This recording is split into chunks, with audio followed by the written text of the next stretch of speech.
As a young man growing up in the 50s and 60s, I always admired my dad and my uncles and all those guys who fought in a war to save democracy. And as I was ready to graduate from high school in 1967, so it was my turn. Everything I was reading in the newspapers and hearing on TV was that the communists were trying to take over South Vietnam, and if they were successful, that they would be coming to America next.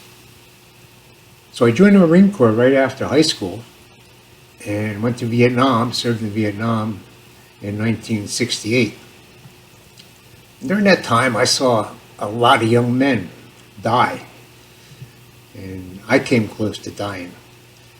But it was for a worthy cause, and I would do it again if I felt I was defending freedom.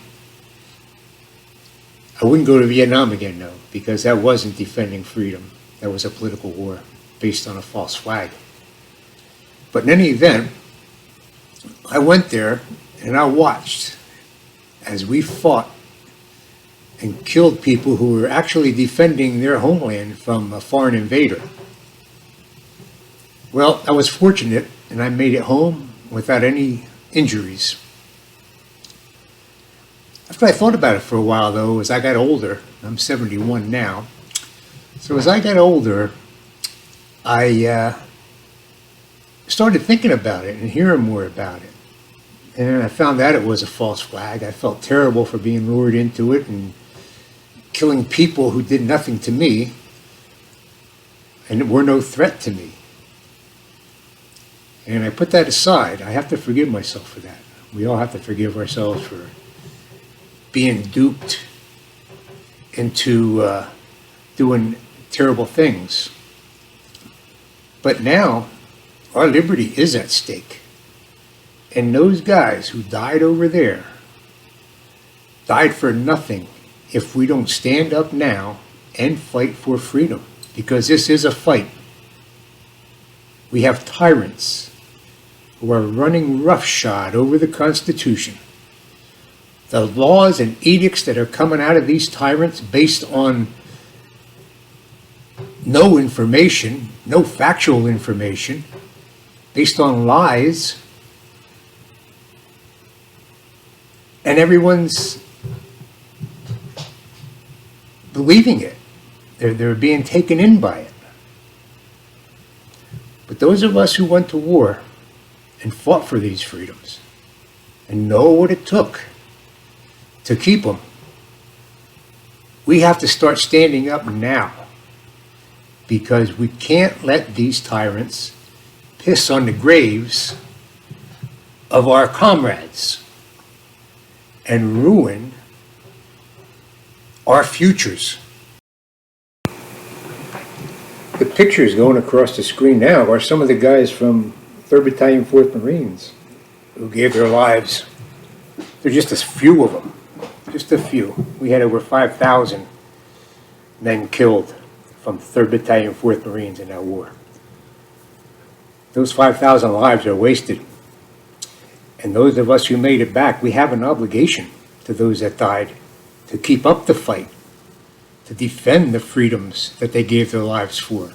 If we're afraid to do that, we're cowards. If we're afraid to speak out against authority, we're cowards. If we're afraid to challenge this medical tyranny, we're cowards.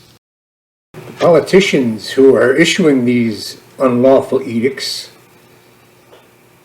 are violating their oath. They're violating their oath to the Constitution and to the people.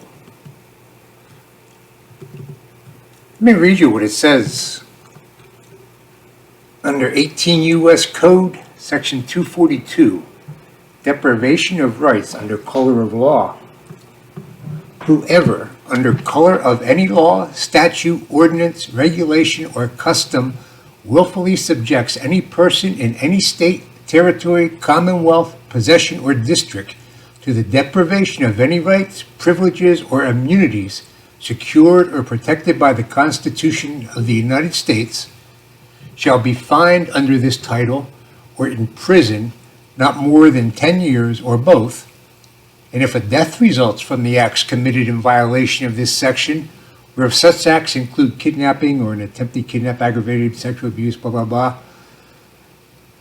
shall be fined under this title or imprisoned for any term of years or for life, or both, or may be sentenced to death.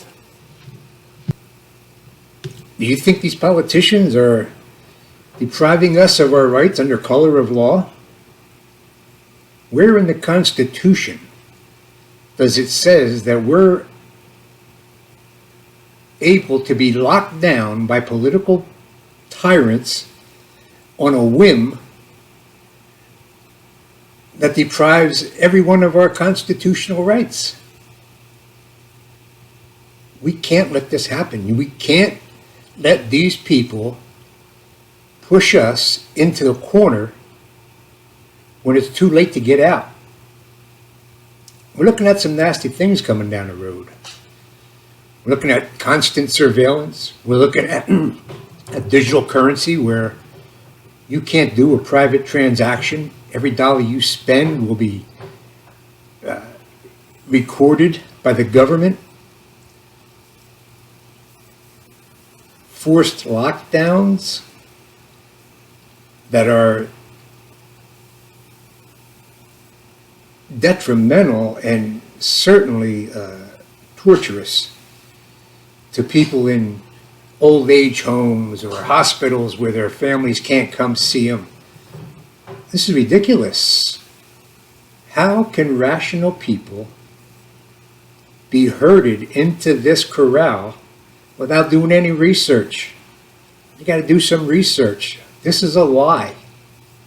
If you doubt it's a lie, contact me and I'll send you the information to show you where they're lying. In the meantime, we have to start resisting. We have to tell them, no, you're not going to tell us how many people we can have in our house. No, you're not going to tell me I got to wear a germ-filled cloth over my mouth to satisfy people who are afraid of your propaganda. That doesn't work. It's not going to work for me. And I hope it's not going to work for you. It's time we start getting these politicians on board with what their job is. They should be afraid of us. We shouldn't be afraid of them. They have no right to enact lockdowns, medical procedures, limited visits to your home. They're putting restaurants out of business. They're putting movie theaters out of business. They're destroying the economy. This is deliberate. This isn't going to go back to normal. If you have any loyalty whatsoever to the people whose pictures you're seeing here, you better start educating yourself. That's all I'm asking. Educate yourself. Don't take these people's word for it. They're liars.